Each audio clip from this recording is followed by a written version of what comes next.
আশ্বিনের শারদ প্রাতে বেজে উঠেছে আলোকমঞ্জিত।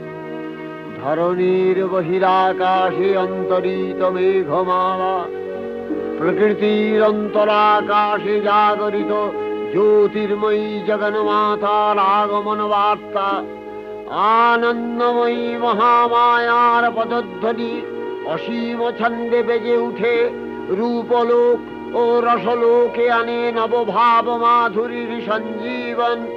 তাই আনন্দিতা শ্যামলী মাতৃকার চিন্ময়ীকে মৃন্ময়ীতে আবাহন। আজ চিৎশক্তি রূপিণী বিশ্বজননীর শারদশ্রী বিমণ্ডিতা প্রতিমা মন্দিরে মন্দিরে ধ্যান বোধিতা। সিংহস্থা শশিশেখর